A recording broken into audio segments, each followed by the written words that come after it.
Hi മക്കളെ, welcome back to Eduport. നമ്മുടെ class 8ന്റെ ചാനലിലൂടെ ഈ ക്രിസ്മസ് എക്സാമിനോടനുബന്ധിച്ച് കുട്ടികളോട് ചോദിച്ചിട്ടുണ്ടായിരുന്നു, നിങ്ങൾക്ക് മാത്സിലെ ഏറ്റവും ഡിഫിക്കൽട്ട് ആയ ചാപ്റ്റർ ഏതാ? അന്ന് ഭൂരിഭാഗം കുട്ടികളും ഏറ്റവും അധികം കുട്ടികൾ പറഞ്ഞ ആൻസർ റേഷ്യോ അഥവാ അംശബന്ധം എന്നുള്ള ചാപ്റ്ററാണ്. സോ ഇന്ന് നമ്മൾ ചെയ്യാൻ പോകുന്നത് ആ റേഷ്യോ എന്ന് പറയുന്ന ചാപ്റ്ററെ ചുരുങ്ങിയ സമയത്തിനുള്ളിൽ പഠിക്കാൻ പോകുന്ന ചാപ്റ്ററിലെ മുഴുവൻ കോൺസെപ്റ്റുകളും നമ്മൾ എന്ത് ചെയ്യും, ഈ ഒരു വീഡിയോയിലൂടെ ഡിസ്കസ് ചെയ്യും. അപ്പൊ നമുക്ക് ചാപ്റ്ററിൽ പഠിക്കാനുള്ളത് ഏകദേശം 6 ടോപ്പിക്കുകളാണ്. ഒന്നാമത്തത് എന്താണ് റേഷ്യോ അഥവാ അംശബന്ധം എന്ന് പറയുന്നത്. രണ്ടാമത്തത് ആൾജിബ്ര അല്ലെങ്കിൽ ബീജഗണിതം, അല്ലെ, റേഷ്യോയിൽ എക്സും വൈയും വരുന്ന സമയത്ത് എന്താണ് സംഭവിക്കുക. ആൻഡ് ചേഞ്ചിങ് റേഷ്യോ, തന്ന റേഷ്യോയിൽ തന്നെ മാറ്റം ഉണ്ടാവുമ്പോൾ എങ്ങനെയാണ് അത് ചെയ്യുക. ആൻഡ് 3 മെഷേഴ്സ്, 3 അളവുകൾ തന്നാൽ എങ്ങനെയാണ് അവിടെ നമ്മൾ റേഷ്യോ യൂസ് ചെയ്യുന്നത്. And parts of A line, വരയുടെ ഭാഗങ്ങൾ, ഒരു ലൈനിനെ പാർട്ടാക്കുന്നതിനെ കുറിച്ച്. ആൻഡ് പാർട്സ് ഓഫ് ട്രയാങ്കിൾ, ട്രയാങ്കിളിനെ പാർട്ടാക്കുന്നതിനെ കുറിച്ച് എന്താണെന്നുള്ളത് ഞാൻ പറഞ്ഞു തരാം.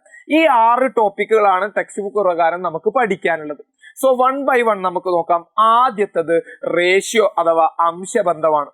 സിംപ്ലി മനസ്സിലാക്കുക, the comparison between 2 quantities or 2 measurements, 2 അളവുകൾ തമ്മിലുള്ള കമ്പാരിസണെയാണ് നമ്മൾ എന്ത് വിളിക്കുന്നത്, റേഷ്യോ എന്ന് വിളിക്കുന്നത്. അപ്പൊ സിംപ്ലി ഞാൻ എടുക്കുകയാണ്, നമുക്ക് ഏത് അളവിൽ എടുക്കാം. ഞാൻ പറയാണ് 4 ലിറ്റർ ഓഫ് വാട്ടർ ഉണ്ട്. ഓക്കെ, 4 ലിറ്റർ വാട്ടർ, 4 ലിറ്റർ വെള്ളമുണ്ട്. അതുപോലെ തന്നെ ഒരു 8 ലിറ്റർ ഓഫ് ഓയിൽ ഉണ്ട് എന്ന് വിചാരിക്കാം. ഓക്കെ, 8 ലിറ്റർ ഓയിലുണ്ട്. ഇത് തമ്മിൽ കൂട്ടിച്ചേർത്ത് ഒരു സൊല്യൂഷൻ ഉണ്ടാക്കി എന്ന് വിചാരിച്ചു. അങ്ങനെയാണെങ്കിൽ എന്നോട് ചോദിക്കുകയാണ്, വാട്ടറും ഓയിലും തമ്മിലുള്ള റേഷ്യോ എന്താ, അംശബന്ധം എന്താ. അപ്പൊ ഞാൻ ചെയ്യേണ്ട കാര്യം തരാം, കമ്പാരിസൺ ബിറ്റ്വീൻ 2 മെഷർമെന്റ്സ്, 2 അളവുകൾ തമ്മിലുള്ള കമ്പാരിസൺ അല്ലേ. അപ്പൊ ഞാൻ ഇതാണ്, വാട്ടറിന്റെ അളവ് 4 ആണ് ആൻഡ് ഓയിലിന്റെ അളവ് എത്രയാണ്, 8 ആണ്. ആണല്ലോ, സിമ്പിൾ ആയിട്ട് നമുക്ക് കിട്ടി. അങ്ങനെയാണെങ്കിൽ ഇനി ഞാൻ ഇതിനല്ലേ ഏറ്റവും ചെറിയ ഫോമിലേക്ക് കൊണ്ടുവരാണ് വേണ്ടത്. റേഷ്യോ നമ്മൾ ഏറ്റവും സിംപ്ലസ്റ്റ് ഫോമിലാണ് എക്സ്പ്രസ് ചെയ്യാറുള്ളത്. അപ്പൊ എനിക്കറിയാം, ഞാൻ നോക്കാണ്, ഈ 4നെ എനിക്ക് എന്ത് ചെയ്യാൻ പറ്റും, 4 കൊണ്ട് ഡിവൈഡ് ചെയ്യാൻ പറ്റും. 8നെയും എനിക്ക് 4 കൊണ്ട് ഡിവൈഡ് ചെയ്യാൻ പറ്റും. അപ്പൊ 2 ഭാഗത്തും ഡിവൈഡ് ചെയ്തിട്ട് ഏറ്റവും ചെറുതാക്കാൻ പറ്റുന്ന നമ്പർ കൊണ്ട് ഞാൻ എന്ത് ചെയ്യണം, 2 ഭാഗത്തെയും ഡിവൈഡ് ചെയ്യണം. അങ്ങനെ ഡിവൈഡ് ചെയ്യുമ്പോൾ നോക്കണം, 4 by 4 എന്ന് പറഞ്ഞാൽ 1 ആയിരിക്കും, 8 by 4 എന്ന് പറഞ്ഞാൽ എന്തായിരിക്കും, 2 ആയിരിക്കും. അതിനർത്ഥം 1 ലിറ്റർ വെള്ളത്തിന് 2 ലിറ്റർ ഓയിൽ ആയിരിക്കും എടുത്തത്. 1 ലിറ്റർ വെള്ളത്തിന് 2 ലിറ്റർ ഓയിൽ ആയിരിക്കും എടുത്തത്. ഇങ്ങനെയാണ് നമ്മൾ റേഷ്യോ ചെയ്ത, അഥവാ തന്ന അളവ് എടുത്ത് ചെയ്താൽ അതിനെ ഏറ്റവും സിംപ്ലസ്റ്റ് ഫോമിലേക്ക് കൊണ്ടുവരിക എന്നുള്ളതാണ്. ചിലപ്പോൾ നമ്മളോട് ഇതിലേക്ക് തന്നെ ആഡ് ചെയ്തിട്ട് പറയും. ഇപ്പോൾ ഫോർ എക്സാമ്പിൾ ഇതിലേക്ക് പറയാണ്, ഒരു 2 ലിറ്റർ വെള്ളം ഇതിലേക്ക് ആഡ് ചെയ്തു. ഓക്കെ, 2 ലിറ്റർ വെള്ളം ആഡ് ചെയ്തു, ഇതിലേക്ക് ഒരു 2 ലിറ്റർ ഓയിലും ആഡ് ചെയ്തു. അപ്പൊ റേഷ്യോയിൽ എത്ര റേഷ്യോയിൽ ഉണ്ടാകുന്ന ചേഞ്ച് എന്താന്ന് വെച്ചാലും വളരെ സിമ്പിൾ ആണ്. കാരണം എന്താ, ഇവിടെ 4 ലിറ്റർ വാട്ടർ ഉണ്ടായിരുന്നു, വെള്ളമായിരുന്നു, അതിൽ 2 ലിറ്റർ കൂടി കൂടിയാൽ എത്ര ആയിട്ട് മാറി, 6 ലിറ്റർ ആയിട്ട് മാറി. ഇവിടെ 8 ലിറ്റർ ആയിരുന്നു ഓയിൽ ഉണ്ടായിരുന്നത്, അതിലേക്ക് 2 കൂടി കൂടിയാൽ എത്രയായി, 10 ലിറ്റർ ആയിട്ട് മാറി. അപ്പൊ എനിക്ക് എഴുതാം 6:10. അതിനെ ഏറ്റവും ചെറുതാക്കാൻ പറ്റുന്നത് ഏതാ, എനിക്കറിയാം, ഇവിടെ 2 കൊണ്ട് മൾട്ടിപ്ലൈ ചെയ്യാം, ഇവിടെയും 2 കൊണ്ട് ഡിവൈഡ് ചെയ്യാം. മൾട്ടിപ്ലൈ അല്ല, ഡിവൈഡ് ചെയ്യാം, ഹരിക്കാം. 6നെ 2 കൊണ്ട് ഹരിച്ചാൽ 3, ദെൻ 10നെ 2 കൊണ്ട് ഹരിച്ചാൽ 5. അങ്ങനെയാണെങ്കിൽ 2 ഭാഗത്തും 2 ലിറ്ററും കൂടി ആഡ് ചെയ്താൽ അംശബന്ധം എത്ര ആയിട്ട് മാറും, 3:5 ആയിട്ട് മാറും. ഇതാണ് ഇതിന്റെ ബേസിക് കോൺസെപ്റ്റ്, ബേസിക് കാര്യം എന്ന് പറയുന്നത്. അഥവാ തന്ന അളവിനെ എന്ത് ചെയ്യുക, ഏറ്റവും സിമ്പിൾ ആയ ഫോമിലേക്ക് കൊണ്ടുവരിക, ഏറ്റവും ചെറിയ രൂപത്തിലേക്ക് കൊണ്ടുവരിക എന്നുള്ളത്. ഇത് എല്ലാവർക്കും അറിയുന്ന കാര്യം തന്നെയായിരിക്കും. ഭൂരിഭാഗം പേരും കുടുങ്ങൽ എവിടെയായിരിക്കും, ആൾജിബ്ര അല്ലെങ്കിൽ ബീജഗണിതത്തിലായിരിക്കും. ഒന്നുമില്ലടാ, വളരെ സിമ്പിൾ ആയിട്ട് നമുക്ക് നോക്കാം. നമുക്ക് ഇങ്ങനെ ഒരു ക്വസ്റ്റ്യൻ തന്നു എന്ന് വിചാരിച്ചോട്ടോ. ഇങ്ങനെ ക്വസ്റ്റ്യൻ തന്നു, ഒരു റെക്ടാങ്കുലർ ഫീൽഡ് ഉണ്ട്. ഓക്കെ, ഒരു ചതുരാകൃതിയിലുള്ള ഒരു പാടുണ്ട് നമ്മളോട് പറയാണ്. എന്നിട്ട് നമ്മളോട് പറയാണ്, ലെങ്ത് ഈസ് ടു വിഡ്ത്ത് എന്ന് പറയുന്നത്, അഥവാ നീളവും വീതിയും തമ്മിലുള്ള അംശബന്ധം. ക്വസ്റ്റ്യൻ എങ്ങനെയാണ് തരിക കേട്ടോ, നീളവും വീതിയിലുള്ള അംശബന്ധം എന്ന് പറയുന്നത് 2:3 ആണ്. അപ്പൊ ഞാൻ പറയാണ്, ലെങ്ത് എന്ന് പറഞ്ഞാൽ നീളം ആൻഡ് വിഡ്ത്ത് എന്ന് പറഞ്ഞാൽ വീതി. അപ്പൊ നീളം ഈസ് ടു വീതി എന്ന് പറഞ്ഞാൽ എത്രയെന്നാ പറഞ്ഞത്, 2:3 ആണെന്ന് പറഞ്ഞു. എന്നിട്ട് എന്നോട് പറയാണ്, ഇതിന്റെ ടോട്ടൽ പെരിമീറ്റർ എന്ന് പറയുന്നത്, ചുറ്റളവ് എന്ന് പറയുന്നത് എത്രയാണെന്ന് തന്നു. പെരിമീറ്റർ എനിക്ക് തന്നു, പെരിമീറ്റർ ഈസ് 40 സെന്റിമീറ്റർ. ചുറ്റളവ് എന്ന് പറഞ്ഞാൽ എന്ത് തന്നു, 40 സെന്റിമീറ്റർ ആണെന്ന് തന്നു. അപ്പോൾ ആൾജിബ്രയുടെ ഭാഗത്തുനിന്ന് ഏത് ക്വസ്റ്റ്യൻ വന്നാലും എന്റെ മക്കൾ ശ്രദ്ധിക്കേണ്ട കാര്യം എന്താ അറിയോ മക്കളെ, ആൾജിബ്രയുടെ ഭാഗത്തുനിന്ന് ക്വസ്റ്റ്യൻ ചോദിക്കുമ്പോൾ എല്ലാത്തിനും ഒരു ഇക്വേഷൻ ഉണ്ടാവും. ആ ഇക്വേഷനിലേക്ക് നമുക്ക് തന്ന വാല്യൂസിനെ സബ്സ്റ്റിറ്റ്യൂട്ട് ചെയ്താൽ ഉത്തരം സിമ്പിൾ ആയിട്ട് കണ്ടുപിടിക്കാൻ പറ്റും. അപ്പൊ ഇവിടെ എന്താ ചെയ്യേണ്ട കാര്യം നോക്കിക്കോ, ലെങ്ത് ടു വിഡ്ത്ത് 3 എന്നല്ലേ തന്നത് റേഷ്യോ ആയിട്ടുള്ളത്. അപ്പൊ ഞാൻ ഇതാണ് ലെങ്ത് 2 വിഡ്ത്ത് 3 എന്ന് എഴുതി. അതിനർത്ഥം എന്താ അറിയോ? അതിനർത്ഥം നീളം എന്ന് പറയുന്നത് 2ഉം വീതി എന്ന് പറയുന്നത് 3ഉം ആണെന്നല്ല, അതിന്റെ റേഷ്യോ ആണ് തന്നത്. അപ്പൊ ചെയ്യേണ്ട കാര്യം എന്താ അറിയോ? തന്ന റേഷ്യോക്ക് ആൽജിബ്രയുമായി ബന്ധപ്പെട്ട ക്വസ്റ്റ്യനിൽ വേഗം ചെയ്യേണ്ട കാര്യം തന്ന റേഷ്യോക്ക് വേഗം എക്സ് ഇട്ട് കൊടുക്കുക. അപ്പൊ ഞാൻ ഇട്ട് കൊടുത്തു, ഇത് 2x, ഇത് 3x. അങ്ങനെയാണെങ്കിൽ ഞാൻ പറഞ്ഞല്ലോ എല്ലാത്തിനും ഒരു ഇക്വേഷൻ ഉണ്ടാവും. പെരിമീറ്റർ ചുറ്റളവ് കാണാനുള്ള ഇക്വേഷൻ എന്താടാ? നമുക്ക് തന്ന സാധനം കാണാനൊരു ഇക്വേഷൻ ഉണ്ടാകും. അപ്പൊ എനിക്ക് എഴുതി കൂടെ ലെങ്ത് പ്ലസ്, അല്ലെങ്കിൽ പെരിമീറ്റർ എന്ന് പറഞ്ഞാൽ എന്താ? 4 ഭാഗത്തുള്ള അളവാണ്. അപ്പൊ ഇത് നീളം വീതി, നീളം വീതി, 2 നീളം പ്ലസ് 2 വീതി. അപ്പൊ ഞാൻ ഇതാണ് പെരിമീറ്റർ ഓർ ചുറ്റളവ് is equal to 2 into length plus width, അല്ലെങ്കിൽ 2 ഇൻറ്റു നീളം പ്ലസ് വീതി എന്ന് എനിക്ക് ചുറ്റളവിന് എഴുതാം. അല്ലെങ്കിൽ ചെറിയ ക്ലാസ് തൊട്ടേ നമ്മൾ പഠിക്കുന്ന കാര്യമാണ് ചുറ്റളവ് എന്ന് പറഞ്ഞാൽ എന്താണ്? 2 ഇൻറ്റു നീളം പ്ലസ് വീതിയാണ്. ഇനിയില്ലേ, ഇതിന് വേണ്ട എല്ലാ വാല്യൂസും നമുക്ക് ക്വസ്റ്റ്യനിൽ തന്നിട്ടുണ്ടാവും. പെരിമീറ്റർ ചുറ്റളവ് എത്ര തന്നത്? 40. അപ്പൊ ഞാൻ ഇതാണ് 40 ഈസ് ഈക്വൽ ടു 2 ഇൻറ്റു നീളം എന്ന് പറഞ്ഞാൽ എത്രടാ? ലെങ്ത്തിന്റെ സ്ഥലത്ത് നമ്മൾ ഏതാ എടുത്തത്? 2x. 2 ഇൻറ്റു 2x പ്ലസ് വീതി എത്രയാടാ നമ്മൾ എടുത്തത്? 3x. 2x പ്ലസ് 3x എന്ന് എടുത്തു. അങ്ങനെയാണെങ്കിൽ നോക്കിക്കോടാ, 40 ഈസ് ഈക്വൽ ടു 2 ഇൻറ്റു ബ്രാക്കറ്റിന്റെ ഉള്ളിൽ ആദ്യം ചെയ്യണം. അപ്പൊ 2x പ്ലസ് 3x എത്രയാടാ കിട്ടുക? 5x. അപ്പൊ 2 ഇൻറ്റു 5x എന്ന് കിട്ടി. അങ്ങനെയാണെങ്കിൽ ഞാൻ ഇതാണ് 40 is equal to 2 into 5x. 2 into 5 എത്രയാ? 10. അപ്പൊ 10x എന്ന് കിട്ടി. നമുക്ക് എക്സിന്റെ വാല്യൂ ആണ് കണ്ടുപിടിക്കേണ്ടത്. സോ സിംപ്ലി ഞാൻ എന്ത് ചെയ്യുന്നു? ഈ 10 എങ്ങോട്ടേക്ക് കൊണ്ടുവന്നാൽ 40/10 ഈസ് ഈക്വൽ ടു എക്സ്. 40/10 എന്ന് പറഞ്ഞാൽ എത്ര ആയിക്കോടാ? എക്സ് ഈക്വൽ ടു 4 എന്ന് എനിക്ക് കിട്ടി. എക്സിന്റെ വാല്യൂ 4 എന്ന് കിട്ടിയാൽ ഇനി നീളവും വീതിയും കണ്ടുപിടിക്കാൻ എന്തെങ്കിലും ബുദ്ധിമുട്ടുണ്ടോ? ഇല്ലടാ, വളരെ സിമ്പിൾ ആണ്. നോക്കിക്കോ, എന്താ ചെയ്യേണ്ടത് അറിയോ? ഇവിടെ ലെങ്ത് എന്ന് പറയുന്നത് 2x അല്ലേ? അപ്പൊ ഞാൻ ഇതാണ് 2x is equal to 2 into എക്സിന്റെ വാല്യൂ എത്രയാണെന്ന് കിട്ടി? 4. ദാറ്റ് ഈസ് ഈക്വൽ ടു 8 ആണെന്ന് കിട്ടി. വീതി 3x അല്ലേ? അപ്പൊ എനിക്ക് ഇതാ 3 ഇൻറ്റു എക്സിന്റെ വാല്യൂ എത്രയാ? 4. 3 into 4 that is equal to 12. അപ്പൊ നമ്മൾ ലെങ്ത്തും കണ്ടെത്തി 8, വിഡ്ത്ത് കണ്ടെത്തി, വീതി കണ്ടെത്തി 12. അപ്പോ എന്താ ചെയ്യേണ്ട കാര്യം നോക്കിക്കോ. കോമൺ ആയി സ്റ്റെപ്പ് നമുക്ക് പറയാം. റേഷ്യോക്ക് എക്സ് ഇട്ട് കൊടുക്കുക. റേഷ്യോക്ക് എക്സ് ഇട്ട് കൊടുക്കുക. ദെൻ എന്താണോ തന്നത് അതിന്റെ ഇക്വേഷൻ എടുത്ത് എഴുതുക. ചിലപ്പോൾ ഫോർ എക്സാമ്പിൾ ചില ക്വസ്റ്റ്യനിൽ ഏരിയ തരും, പരപ്പളവായിരിക്കും തരിക. അപ്പൊ എന്താ ഇക്വേഷൻ എടുക്കേണ്ടത്? ലെങ്ത് ഇൻറ്റു വിഡ്ത്ത് അല്ലെ, നീളം ഇൻറ്റു വീതി എന്നുള്ള ഇക്വേഷൻ എടുക്കേണ്ടത്. ചിലപ്പോൾ നമ്മളോട് പറയും ഇന്നർ ആംഗിളും ഔട്ടർ ആംഗിളും തമ്മിലുള്ള റേഷ്യോ തരും. അപ്പൊ എന്താ എടുക്കേണ്ടത്? ഈ ഇന്നർ ആംഗിളും ഔട്ടർ ആംഗിളും കൂടി കൂട്ടിയാൽ 180 എന്നായിരിക്കും നമുക്ക് കിട്ടുക. അപ്പൊ അങ്ങനെ എന്ത് ആണോ നമുക്ക് തന്നത് അതിന്റെ ഇക്വേഷൻ എടുക്കുക. ആ ഇക്വേഷനിൽ ഈ റേഷ്യോയും തന്ന വാല്യൂസും സബ്സ്റ്റിറ്റ്യൂട്ട് ചെയ്താൽ ആൽജിബ്രയുമായി ബന്ധപ്പെട്ട ഏത് ക്വസ്റ്റ്യനും നമുക്ക് ചെയ്യാം. ആൻഡ് ഭൂരിഭാഗം കുട്ടികളും കുടുങ്ങുന്ന ഭാഗമാണ് ചേഞ്ചിങ് റേഷ്യോ എന്ന് പറയുന്നത്. Changing ratio. ഫോർ എക്സാമ്പിൾ ഞാനൊരു ക്വസ്റ്റ്യൻ തരാം. നമ്മളോട് റെക്റ്റാങ്കിൾ കൺസിഡർ ചെയ്യാൻ പറയാണ്, ഒരു ചതുരം കൺസിഡർ ചെയ്യാൻ വേണ്ടി പറയാണ്. അപ്പൊ ആ റെക്റ്റാങ്കിളിന്റെ ലെങ്ത് ഇൻറ്റു വിഡ്ത്ത്, നീളം ഇൻറ്റു വീതി നമുക്ക് തന്നിട്ടുണ്ട്. For example length into width എന്ന് പറഞ്ഞത് 3:2 ആണെന്ന് വിചാരിച്ചോ. ലെങ്ത് ഈസ് ടു വിഡ്ത്ത് എന്ന് പറഞ്ഞാൽ എത്രയാണ്? 3:2. നീളം ഈസ് ടു വീതി. ഇത് നീളം ഈസ് ടു വീതി എന്ന് ഞാൻ എടുത്ത് എഴുതുന്നില്ല കേട്ടോ. ഓക്കെ, എന്നിട്ട് നമ്മളോട് പറയാണ് ലെങ്ത് അല്ലെങ്കിൽ നീളം മാത്രം. ഓക്കെ, ലെങ്ത് അല്ലെങ്കിൽ നീളം മാത്രം എത്ര കൂട്ടി?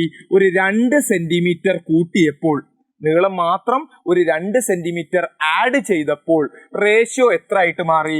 ലെങ്ത് ഈസ് ടു വിഡ്ത്ത്, നീളം ഈസ് ടു വീതി എന്നുള്ള റേഷ്യോ അല്ലെങ്കിൽ അംശബന്ധം എന്ന് പറയുന്നത് 5:3 ആയി മാറി എന്ന് നമ്മളോട് പറയാണ്. 5:3. അങ്ങനെയാണെങ്കിൽ നമ്മളോട് പറയും ലെങ്ത്തും വിഡ്ത്തും കണ്ടുപിടിക്കാൻ. ഇവിടെ എന്താ മാറ്റം വന്നത്? നേരത്തെ നമ്മൾ ഡയറക്റ്റ് ആയിട്ട് ലെങ്ത്തും വിഡ്ത്തും കണ്ടെത്തേനു. ഇവിടെ അങ്ങനെയല്ല. ഒരു റേഷ്യോ തന്നു, അത് റേഷ്യോ മാറിയത്, അംശബന്ധം മാറിയത് തന്നു, എന്നിട്ടാണ് നമ്മളോട് കണ്ടുപിടിക്കാൻ പറഞ്ഞത്. ഇവിടെയും സെയിം ലോജിക്ക. അതുകൊണ്ടാണ് ഇതിന്റെ പേരെന്തായിട്ട് മാറിയത്? Changing ratio. റേഷ്യോ മാറുമ്പോഴുള്ള കേസായിട്ട് മാറിയത്. അപ്പൊ ഞാൻ എടുക്കുകയാണെ എന്തെടുത്തു? ഞാനൊരു റെക്റ്റാങ്കിൾ എടുത്തു. ഓക്കെ, ഇതാണ് റെക്റ്റാങ്കിളിലെ ലെങ്ത്, ഇതാണ് വിഡ്ത്ത് അല്ലെ, ഇതാണ് നീളം, ഇതാണ് വീതി. അതിന്റെ റേഷ്യോ എത്ര തന്നത്? Length 3, width 2. അപ്പൊ ഞാൻ എഴുതി ഇവിടെ 3, ഇവിടെ 2. ഞാൻ ആദ്യം തന്നെ പറഞ്ഞിട്ടുണ്ട് അൽജിബ്രയുമായി ബന്ധപ്പെട്ട ഏത് ക്വസ്റ്റ്യൻ വന്നാലും വേഗം എക്സ് ഇട്ട് കൊടുത്താളുണ്ട്. അപ്പൊ എന്ത് വന്നു? ഇവിടെ 3x, ഇവിടെ 2x. എന്തുകൊണ്ടാണ് നമ്മൾ അങ്ങനെ എക്സ് ഇട്ട് കൊടുക്കുന്നത്? നമ്മൾ പഠിച്ചിട്ടുണ്ട് റേഷ്യോയിലെ അല്ലെ, ഒരു റേഷ്യോനെ ഏത് നമ്പർ കൊണ്ട് മൾട്ടിപ്ലൈ ചെയ്താലും അതേ റേഷ്യോ തന്നെ ആയിരിക്കും. അപ്പൊ ഞാൻ ഈ രണ്ട് നമ്പറിനെ എന്ത് ചെയ്യാണ്? എക്സ് കൊണ്ട് മൾട്ടിപ്ലൈ ചെയ്തിട്ടാണ് അങ്ങനെ എക്സ് ഇട്ട് കൊടുക്കുന്നത്. അപ്പൊ ഇവിടെ എന്ത് വന്നു? 3x, 2x വന്നു.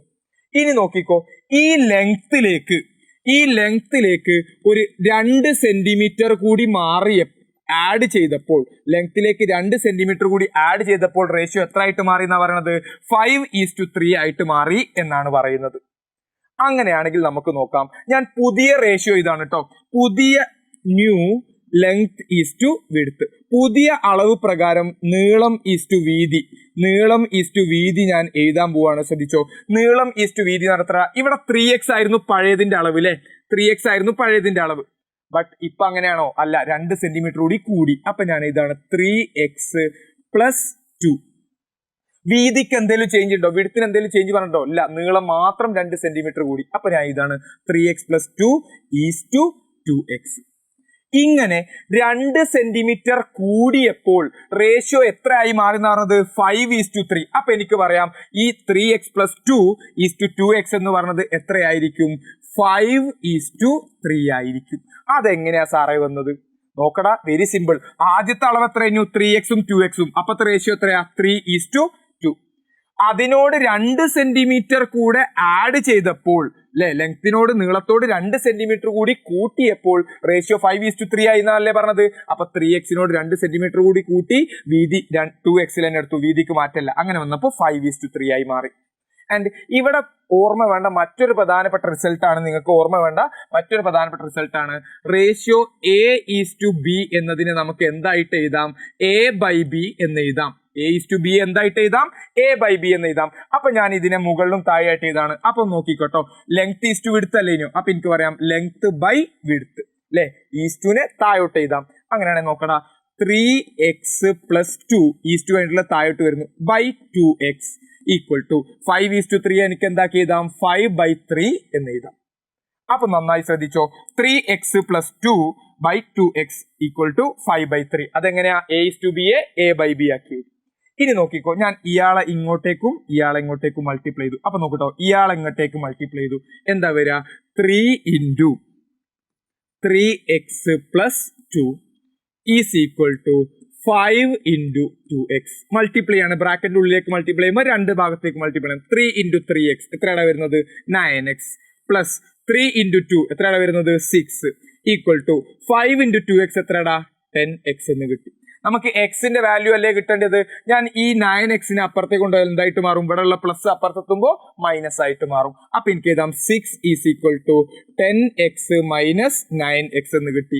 10x 9x പോയാൽ എത്ര ആയിക്കോടാ? 1x ആയിരിക്കും. 10 9 പോയാൽ 1 അല്ലേ? അപ്പൊ എനിക്ക് എഴുതാം x = 6.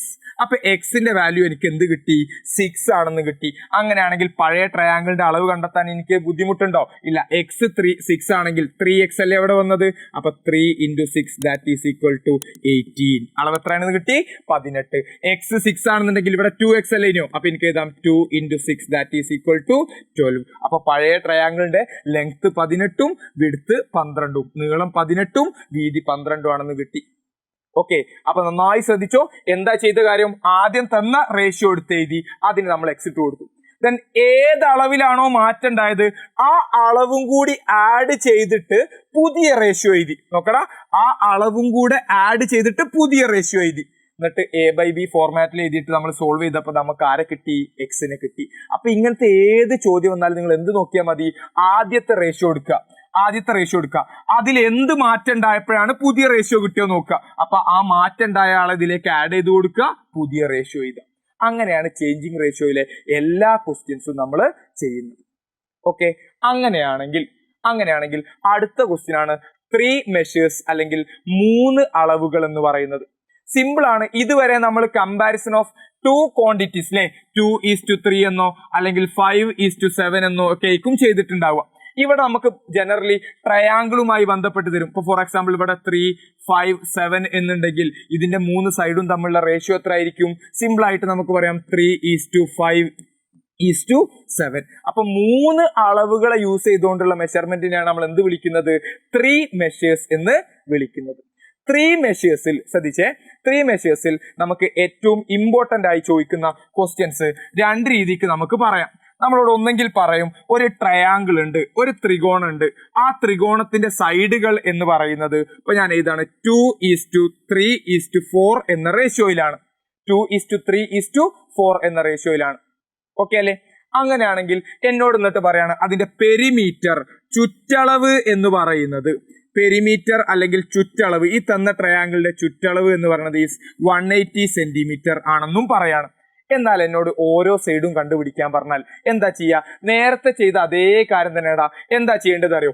എല്ലാ നമ്പറിനും എക്സ് ഇട്ട് കൊടുക്കുക അല്ലെ? എല്ലാ നമ്പറിനെയും ഞാൻ എക്സ് കൊണ്ട് മൾട്ടിപ്ലൈ ചെയ്തു. ഇനി നോക്ക്, പെരിമീറ്റർ ചുറ്റളവ് എന്ന് പറഞ്ഞാൽ എന്താ? ചുറ്റുള്ള അളവല്ലേ? അപ്പൊ ഇതെല്ലാം കൂടി കൂട്ടിയാലാണ് നമുക്ക് എന്ത് കിട്ടുക? പെരിമീറ്റർ കിട്ടുക. അപ്പൊ ഇക്വേഷൻ എന്താന്നുള്ളത് ഓർമ്മ വേണം. എല്ലാം കൂടെ കൂട്ടിയാൽ നമുക്ക് എന്ത് കിട്ടും? പെരിമീറ്റർ. അപ്പൊ ഞാൻ ഇതാണ് 2x plus 3x plus 4x equal to 180 എന്ന് എനിക്ക് എഴുതാം. അങ്ങനെയാണെങ്കിൽ നോക്കടാ, 2 3 4, അപ്പൊ എന്താ കിട്ടുക? 2 3 5 4 9. അപ്പൊ എനിക്ക് എഴുതാം 9x equal to 180. അങ്ങനെയാണെങ്കിൽ എക്സ് കിട്ടാൻ 9 അപ്പുറത്തോണ്ട് എന്താ സംഭവിക്കുക? X equal to 180/9 that is equal to 20 എന്ന് കിട്ടി. എക്സിന്റെ വാല്യൂ 20 കിട്ടിയാൽ ഈ സൈഡ് കിട്ടാൻ പണിയുണ്ടോ? ഇല്ല. 2x ആണെങ്കിൽ എന്ത് വരും? എക്സ് 20 ആണ്. So 2 × 20 that is 40. ഇവിടെ 3x എന്നല്ലേ കിട്ടിയത്? അങ്ങനെയാണെങ്കിൽ എന്ത് ചെയ്താം? 3 × 20 ദാറ്റ് ഈസ് ഈക്വൽ ടു എത്രയാണെന്ന് കിട്ടി? 60. ദെൻ ഇവിടെ 4x അല്ലേ? അപ്പൊ x 20 ആണെങ്കിൽ 4 × 20 ദാറ്റ് ഈസ് ഈക്വൽ ടു 80. ഇങ്ങനെയാണ് നമ്മൾ 3 മെഷേഴ്സിലെ ക്വസ്റ്റ്യൻസ് ചെയ്യാറുള്ളത്. ആൻഡ് അതോടൊപ്പം തന്നെ ഏറ്റവും ഇമ്പോർട്ടന്റ് ആയ മറ്റൊരു ക്വസ്റ്റ്യൻ ചോദിക്കും. ചിലപ്പോൾ നമ്മളോട് പറയും ഒരു ട്രയാങ്കിളിൽ AB:BC എന്ന് പറയുന്നത് 2:3 ആണ്. ആൻഡ് ടെക്സ്റ്റ് ബുക്ക് ക്വസ്റ്റ്യൻ ആണ് കേട്ടോ. BC ഈക്വൽ ടു CA എന്ന് പറയുന്നത് എന്താണ്? 4:5 ആണ്. അങ്ങനെയാണെങ്കിൽ AB:BC:CA കണ്ടുപിടിക്കാൻ പറയും. ഒരു ട്രയാങ്കിളിലെ 2 സൈഡുകൾ തമ്മിലുള്ള റേഷ്യോ 2:3 ആണ്. ഒരു ത്രികോണത്തിലെ മറ്റേ 2 സൈഡുകൾ തമ്മിലുള്ള റേഷ്യോ 4:5 ആണെങ്കിൽ അവര് 3 ആളും തമ്മിലുള്ള റേഷ്യോ കണ്ടുപിടിക്കാൻ പറയും. എങ്ങനെ അങ്ങനത്തെ ക്വസ്റ്റ്യൻ ചെയ്യുന്നത്? നമുക്ക് ഈസി മെത്തേഡ് ഉണ്ട്, ടെക്സ്റ്റ് ബുക്ക് മെത്തേഡ് ഉണ്ട്. നമുക്ക് ടെക്സ്റ്റ് ബുക്ക് മെത്തേഡ് പ്രകാരം പോവാം. നോക്കിക്കോട്ടോ, നോക്കിക്കേ. ഞാൻ ഇതാണ് AB:BC എന്ന് പറയുന്നത് എന്താണ്? 2:3 ആണ്. നമ്മൾ പറഞ്ഞിട്ടുണ്ട് ഒരു റേഷ്യോയെ, ഒരു അംശബന്ധത്തെ നമ്മൾ ഏത് സംഖ്യ കൊണ്ട് ഗുണിച്ചാലും അതേ അംശബന്ധം തന്നെ ആയിരിക്കും. അപ്പൊ ഇത് രണ്ടിന് ഞാൻ എക്സ് കൊണ്ട് ഗുണിക്കുക. അങ്ങനെയാണെങ്കിൽ ഈ റേഷ്യോ ഞാൻ എന്താക്കി എഴുതി? 2x:3x. എന്താക്കി എഴുതി? 2x:3x. പ്രശ്നമുണ്ടോ? ഇല്ല. 2ക്കും 3ക്കും എന്തിട്ട് കൊടുത്തു? എക്സ് ഇട്ട് കൊടുത്തു. ആൻഡ് ഇപ്പുറത്തെ റേഷ്യോ എന്താടാ? 4:5 അല്ലേ? 4:5 അല്ലേ? അതിനെ ഞാൻ y കൊണ്ട് മൾട്ടിപ്ലൈ ആണ്. ഒരേ നമ്പർ കൊണ്ടല്ല, വേറെ നമ്പർ കൊണ്ട് മൾട്ടിപ്ലൈ ചെയ്യുന്നു. അപ്പൊ നോക്കിക്കോ, ഇവിടെ എനിക്ക് എഴുതാം 4y:5y എന്ന് എനിക്ക് എഴുതാം. Okay, 4y:5y. അങ്ങനെയാണെങ്കിൽ നന്നായി ശ്രദ്ധിച്ചോ. അങ്ങനെയാണെന്ന് ശ്രദ്ധിച്ചേ. ഇവിടെ നോക്കടാ, ഇവിടെ BC എന്ന് പറയുന്നത് 3x അല്ലേ? ഇവിടെ BC എന്ന് പറയുന്നത് ആരാണ്?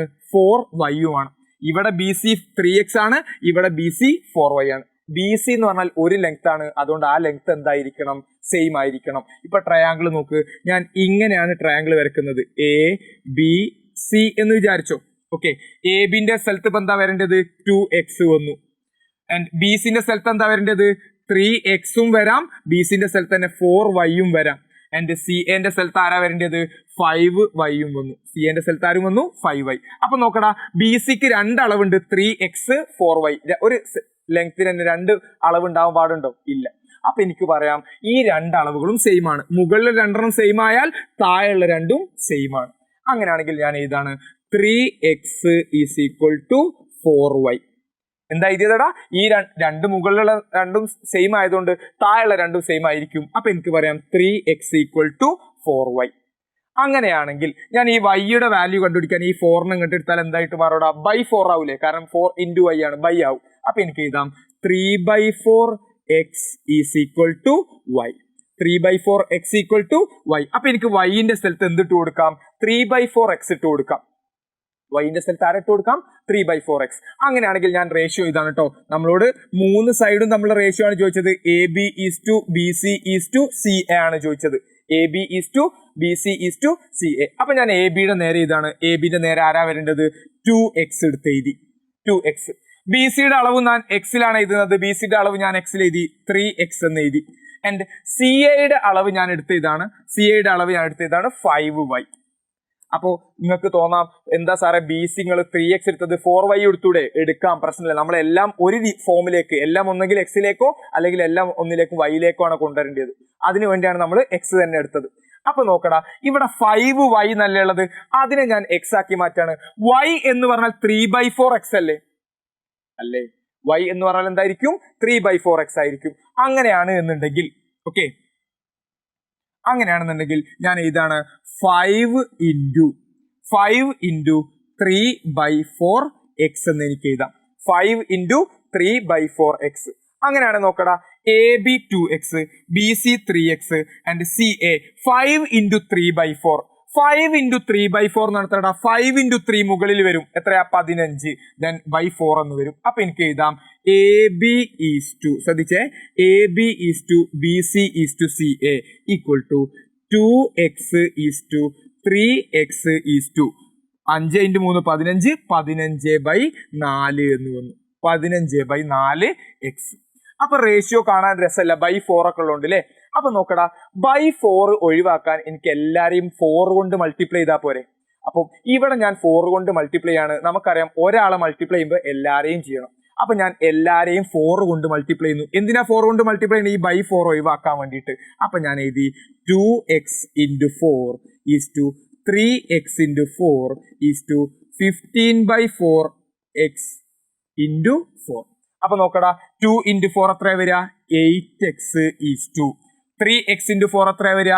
12x is to 15. ഈ 4ഉം കട്ട് ചെയ്താൽ എന്തായിട്ട് മാറും? 15x ആയിട്ട് മാറും. നോക്കടാ, എല്ലാ സ്ഥലത്തും എക്സ് കോമൺ ആയിട്ടില്ലേ? അപ്പൊ ഞാൻ എല്ലാരെയും എക്സ് കൊണ്ട് ഡിവൈഡ് ചെയ്തു. എല്ലാരെയും ഞാൻ എന്തുകൊണ്ട് ഡിവൈഡ് ചെയ്തു? എക്സ് കൊണ്ട് ഡിവൈഡ് ചെയ്തു. അങ്ങനെയാണെങ്കിൽ ഈ എക്സും ഈ എക്സും എല്ലാ എക്സുകളും കട്ടായി പോവും. അപ്പൊ എനിക്ക് റേഷ്യോ എഴുതാം 8:12:15. അത്ര സിമ്പിൾ ആയിട്ട് ചെയ്യാവുന്ന ക്വസ്റ്റ്യൻ ആണ്, കൺഫ്യൂഷൻ ആവരുത്. കാരണം എന്താ ചെയ്തത് അറിയോ? ഞാൻ ഇതിൽ ശ്രദ്ധിച്ചേ, കോമൺ ആയ ആൾ ആരാന്ന് കണ്ടുപിടിക്കുക. കോമൺ ആയ ആൾ ആരാന്ന് കണ്ടുപിടിച്ചിട്ട് അയാളെ 2 വാല്യൂം ഇക്വേറ്റ് ചെയ്യുക, അയാളെ 2 വാല്യൂം ഈക്വൽ ആക്കി എടുക്കുക. ആ വാല്യൂന്ന് y കണ്ടെത്തിയാൽ ആ വൈയുടെ വാല്യൂ ഇവിടെ സബ്സ്റ്റിറ്റ്യൂട്ട് ചെയ്ത് കൊടുക്കുക. ആൻഡ് വൈയുടെ വാല്യൂ സബ്സ്റ്റിറ്റ്യൂട്ട് ചെയ്താൽ തന്നെ ആൻസറിലെത്തും. പക്ഷെ ഇവിടെ എന്തുണ്ട്? 15/4 എന്നുണ്ട്. അപ്പൊ /4 ഒഴിവാക്കാൻ നമ്മൾ എന്ത് ചെയ്തു? ×4 മൾട്ടിപ്ലൈ ചെയ്തു. അപ്പൊ എല്ലാരെയും ×4 കൊണ്ട് മൾട്ടിപ്ലൈ ചെയ്തപ്പോൾ നമുക്ക് റേഷ്യോ എന്ത് കിട്ടി? 8:12:5 15. എക്സാമിന് ചോദിക്കാൻ സാധ്യതയുള്ള ഏറ്റവും ഇമ്പോർട്ടന്റ് ആയ ക്വസ്റ്റ്യനുകളിലൊന്നാണ് 3 മെഷേഴ്സ് എന്നുള്ള ഈ ഒരു ടൈപ്പ് ഓഫ് ക്വസ്റ്റ്യൻ എന്ന് പറയുന്നത്. അപ്പൊ 3 അളവ് വന്നാലും സെയിം കാര്യം തന്നെയാണ് ചെയ്യേണ്ടത്. എന്താ? ഒന്നെങ്കിൽ ഇക്വേഷൻ ഇട്ട് സബ്സ്റ്റിറ്റ്യൂട്ട് ചെയ്യുക, അല്ലെങ്കിൽ തന്ന 2 അളവിനെ എന്താക്കുക? കോമൺ ആക്കി മാറ്റുക. ഇനിയുള്ള 2 ഭാഗവും വളരെ സിമ്പിൾ ആണ്. പാർട്സ് ഓഫ് ലൈനും അതുപോലെ തന്നെ പാർട്സ് ഓഫ് ട്രയാങ്കിളും. സിമ്പിൾ ആയിട്ട് കോൺസെപ്റ്റ് മാത്രം പറയാം. നമുക്ക് എന്ത് തന്നിട്ടുണ്ടാവും പറയടാ? നമുക്കൊരു ലൈൻ തന്നിട്ടുണ്ടാവും കേട്ടോ. നമുക്കൊരു ലൈൻ തന്നിട്ടുണ്ടാവും. ഫോർ എക്സാമ്പിൾ ഇതാണ് ലൈൻ എന്ന് വിചാരിച്ചു. എന്നിട്ട് എന്നോട് പറയാണ് ഈ ലൈൻ ഏതാണ്? AB എന്നാണ് ലൈനിന്റെ പേര്. അതിന് നമ്മൾ ഒരു P എന്ന പോയിന്റിൽ കട്ട് ചെയ്തു. P എന്ന ഒരു ബിന്ദുവിൽ അത് എന്ത് ചെയ്തിട്ടുണ്ട്? കട്ട് ചെയ്തിട്ടുണ്ട്. കട്ട് ചെയ്തപ്പോൾ റേഷ്യോ ഫോർ എക്സാമ്പിൾ 2:3 ആണെന്നും തന്നു. കട്ട് ചെയ്തപ്പോൾ റേഷ്യോ എത്രയാണെന്ന് പറഞ്ഞു? 2:3. അങ്ങനെയാണെങ്കിൽ എന്നോട് പറയാണ് ഈ എ ബിയുടെ ടോട്ടൽ ലെങ്ത് 10 സെന്റിമീറ്റർ ആണെങ്കിൽ ഈ പിയിലേക്കുള്ള ഡിസ്റ്റൻസ് എത്ര, അല്ലെങ്കിൽ ഈ ഒരു ഡിസ്റ്റൻസും എത്ര എന്ന് കണ്ടുപിടിക്കാൻ പറയും. എ പിയും പി ബിയും കണ്ടുപിടിക്കാനാണ് പറയാം. അങ്ങനെ ചോദിച്ചാൽ സെയിം ലോജിക്ക് തന്നെയാണ് അപ്ലൈ ചെയ്യേണ്ടത്. ശ്രദ്ധിച്ചോട്ടോ, ഞാൻ ഈ റേഷ്യോ AP:PB എത്രയാടാ? 2:3 അല്ലേ നിലവിൽ തന്നുള്ളത്. രണ്ടാക്കും ഞാൻ എക്സ് ഇട്ട് കൊടുത്തു കേട്ടോ. രണ്ടാളെയും ഞാൻ എക്സ് കൊണ്ട് മൾട്ടിപ്ലൈ ചെയ്തു. അങ്ങനെയാണെങ്കിൽ നോക്കടാ, ഈ അളവ് 2x, ഈ അളവ് 3x, ഈ 2xഉം 3xഉം കൂടി കൂട്ടിയാൽ എനിക്ക് ടോട്ടൽ ലെങ്ത് കിട്ടൂലേ? ഇവിടെ മുതൽ ഇവിടെ വരെയും ഇവിടെ മുതൽ ഇവിടെ വരെ ഉള്ളതാണ് ടോട്ടൽ ലെങ്ത്.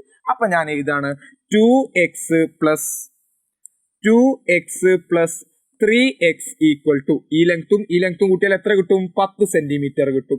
2ഉം 3ഉം കൂട്ടിയാൽ എത്രടാ? 5x. 5x equal to 10 centimetre. അങ്ങനെയാണെങ്കിൽ എനിക്ക് ഇതാം x ഈക്വൽ ടു 10/5 സെന്റിമീറ്റർ. 10/5 എന്ന് പറഞ്ഞാൽ എത്രടാ? 2. അപ്പൊ എനിക്ക് പറയാം x equal to 2 centimetre. x 2 ആണെങ്കിൽ ഈ അളവ് എത്ര ആയിരിക്കൂടാ? 2 × 2 ദാറ്റ് ഈസ് ഈക്വൽ ടു 4 അല്ലെ? ആൻഡ് എക്സ് ഇവിടെ 3x അല്ലേ, എക്സ് 2 ആണെങ്കിൽ 3 into 2 that is equal to 6. അപ്പൊ ഈ അളവ് 4ഉം ഈ അളവ് 10ഉം ആണെന്ന് കിട്ടി. ഒരു എക്സാമ്പിൾ കൂടി ചെയ്തു നോക്കാം. ചിലപ്പോൾ എന്ത് വരും, പെർഫെക്റ്റ് ആയിട്ട് തന്നെ കിട്ടിക്കോളണമെന്നില്ല. എ ബി എന്നുള്ള ഒരു ലൈൻ എടുക്കുന്നു, എ ബിയുടെ ഡിസ്റ്റൻസ് 12 ആണെന്ന് വിചാരിച്ചോ. നമ്മളോട് റേഷ്യോ തന്നിരിക്കുന്നു 2:3 തന്നെ തന്നു എന്ന് വിചാരിച്ചു. റേഷ്യോ എത്ര തന്നത്, 2:3. അല്ലെങ്കിൽ വേണ്ട, 2:3 ഓൾറെഡി ചെയ്തുകൊണ്ട് നമുക്ക് ഇഷ്ടമുള്ള റേഷ്യോ എടുക്കാം. 1:4 എന്ന റേഷ്യോ തന്നു വിചാരിച്ചു. റേഷ്യോ എത്രയാ, 1:4. അപ്പൊ ഈ ഡിസ്റ്റൻസ് കാണാൻ എന്താ ചെയ്യേണ്ടത്, രണ്ട് ആളെയും എക്സ് കൊണ്ട് മൾട്ടിപ്ലൈ ചെയ്തു. രണ്ടും കൂടി കൂട്ടിയാൽ ടോട്ടൽ എത്ര കിട്ടണം, 12 കിട്ടണം. അപ്പൊ എനിക്ക് എഴുതാം 1x + 4x = 12. 1x ഉം 4x ഉം കൂട്ടിയാൽ എത്രടാ, 5x. So 5x = 12. x = 12/5. ഇത് നമ്മൾ ഡിവൈഡ് ചെയ്ത് നോക്കേണ്ടി വരും. 12/5 എന്ന് പറഞ്ഞാൽ എത്രയാടാ, then 2 5 10, 2 റിമൈൻഡർ, then 20 ഇട്ടാൽ then 2.4 എന്ന് എനിക്ക് ആൻസർ കിട്ടി. 2.4. അപ്പൊ എനിക്ക് എഴുതാം x = 2.4. x 2.4 ആണെങ്കിൽ ഇവിടെ എത്ര വാല്യൂ വരിക, 1 into 2.4. അപ്പൊ എത്ര ആയിരിക്കും ഇവിടെ, 2.4 തന്നെ ആയിരിക്കും. ഇവിടെ എത്ര വാല്യൂ വരിക, 4 into 2.4. അപ്പോൾ എന്താണ്, ഡെസിമൽ വെച്ചിട്ട് ഹരിക്കാനും ഗുണിക്കാനും ഒക്കെ അറിയണം കേട്ടോ.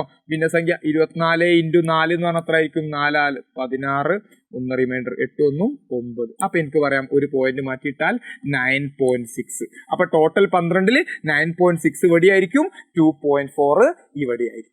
ഇങ്ങനെയാണ് നമ്മൾ പാർട്സ് ഓഫ് ലൈന് കണ്ടുപിടിക്കുന്നത്. ആൻഡ് ലാസ്റ്റ് ഭാഗമാണ് പാർട്സ് ഓഫ് ട്രയാങ്കിൾ.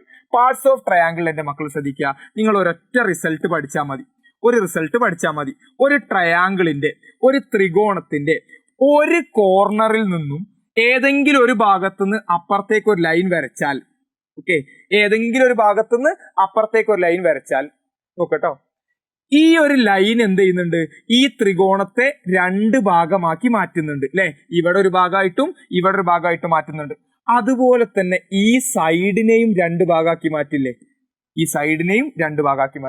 അപ്പൊ നമ്മൾ പഠിക്കേണ്ട റിസൾട്ട് എന്താ അറിയോ, എന്ന് പറയുന്നത് ഒരു ട്രയാങ്കിൾ ത്രികോണത്തിന്റെ ഒരു വെർട്ടെക്സ് മൂലയിൽ നിന്നും അപ്പുറത്തേക്ക് ഒരു ലൈൻ വരച്ചാൽ ഈ ട്രയാങ്കിളിന്റെ അല്ലെങ്കിൽ ഈ സൈഡ് എത്ര അളവിലാണോ കട്ട് ചെയ്യപ്പെട്ടത്, അല്ലെങ്കിൽ ഈ സൈഡിന്റെ റേഷ്യോ എത്രയാണോ, അത് തന്നെയായിരിക്കും ഏരിയയുടെയും റേഷ്യോ. റിസൾട്ട് പറയുമ്പോൾ ചിലപ്പോൾ എന്ത് ചെയ്യും, കൺഫ്യൂഷൻ ആവും. നോക്കിക്കോ, ഈ ലൈന് കട്ട് ചെയ്യപ്പെട്ടത് 2:3 എന്ന റേഷ്യോയിലാണെന്ന് വിചാരിച്ചോ. അതായത് ഇവിടെ ഇങ്ങനെ വരെ വരച്ചപ്പോൾ അതെന്തായി മാറി, 2 ഭാഗം വടിയും 3 ഭാഗം വടിയായിട്ട് മാറി, 2:3 ആയി. അങ്ങനെയാണെങ്കിൽ ഇതിന്റെ ഉള്ളിലുള്ള ഏരിയ A1 ഏരിയ A2 ആണെങ്കിൽ അതിന്റെ റേഷ്യോയും എന്ത് തന്നെയായിരിക്കും, 2:3 തന്നെയായിരിക്കും. അപ്പോൾ ഫോർ എക്സാമ്പിൾ ഞാനൊരു ക്വസ്റ്റ്യൻ ചെയ്യാണ്, ശ്രദ്ധിച്ചോട്ടോ. ഒരു ട്രയാങ്കിൾ തന്നിട്ടുണ്ട്, അതിന്റെ ഒരു സൈഡിൽ നിന്ന് ഇപ്പുറത്തേക്ക് വരച്ചു. എന്നിട്ട് എന്നോട് പറയാണ് ഇവിടുത്തെ ഏരിയ എന്ന് പറയുന്നത് 40 ആണ്, ഇവിടുത്തെ ഏരിയ എന്ന് പറഞ്ഞാൽ 20 ആണ് എന്നും പറഞ്ഞു. ഇവിടുത്തെ ഏരിയ എത്രയാണ്, 40, ഇവിടുത്തെ ഏരിയ എത്രയാണ്, 20. അങ്ങനെയാണെങ്കിൽ എന്നോട് പറയാണ്, ഞാൻ ഈ ലൈനിനെ ABCD എന്ന് എഴുതിയാൽ എന്നോട് പറയാണ് AB:BC കണ്ടെത്താൻ പറഞ്ഞു. എന്താ കണ്ടെത്താൻ പറഞ്ഞത്, AB:BC. നമ്മളുടെ റിസൾട്ട് എന്താന്നാ പറഞ്ഞത്, ഇവിടുത്തെ ഏരിയന്റെ റേഷ്യോ, പരപ്പളവിന്റെ അംശബന്ധവും ഈ വശത്തിന്റെ അംശബന്ധവും തുല്യമായിരിക്കും. അപ്പൊ വശത്തിന്റെ അംശബന്ധം കിട്ടണമെങ്കിൽ പരപ്പളവിന്റെ അംശബന്ധം കണ്ടെത്തിയാൽ മതി. അപ്പൊ ഞാൻ ഇതാണ് 40:20. ദെൻ രണ്ടിനെയും എന്ത് ചെയ്യാം, എനിക്ക് 20 കൊണ്ട് ഡിവൈഡ് ചെയ്തു. രണ്ട് ഭാഗത്തും 20 കൊണ്ട് ഡിവൈഡ് ചെയ്തു. 40/20 പറഞ്ഞാൽ 2 ആയിരിക്കും, 20/20 പറഞ്ഞാൽ 1 ആയിരിക്കും. അപ്പൊ എനിക്ക് അംശബന്ധം കിട്ടി 2:1. അപ്പൊ ഇവിടുത്തെ അംശബന്ധം എത്ര ആയിരിക്കും, 2:1 ആയിരിക്കും. ഇവിടുത്തെ അംശബന്ധം എത്ര ആയിരിക്കും, 2:1 ആയിരിക്കും. ഇതാണ് അതിന്റെ കോൺസെപ്റ്റ് എന്ന് പറയുന്നത്. ഇതുമായി ബന്ധപ്പെട്ടായിരിക്കും ബാക്കി ക്വസ്റ്റ്യൻസും വരുന്നത്. അപ്പൊ നന്നായി ശ്രദ്ധിക്കുക, റേഷ്യോ എന്ന ചാപ്റ്ററിൽ കോൺസെപ്റ്റ് വൈസ് ഇത്രയും കാര്യങ്ങളാണ് പഠിക്കാനുള്ളത്. അതിന്റെ ഒക്കെ ഓരോ പ്രോബ്ലംസും നമ്മൾ ചെയ്തിട്ടുണ്ട്. ഓരോ അഡ്വാൻസ് ലെവൽ ക്വസ്റ്റ്യൻസ് വരും തോറും അത് അപ്ലൈ ചെയ്ത് എഴുതി തന്നെ പഠിച്ചെങ്കിലേ എന്ത് ചെയ്യാൻ പറ്റുള്ളൂ, എക്സാമിന് നമുക്ക് എഴുതാൻ പറ്റുള്ളൂ. അപ്പൊ എന്ത് ചെയ്യുക, ക്രിസ്മസ് എക്സാമിന് വേണ്ടിയിട്ട് കൃത്യമായിട്ട് പഠിക്കുക, നന്നായിട്ട് എഴുതുക. All the best.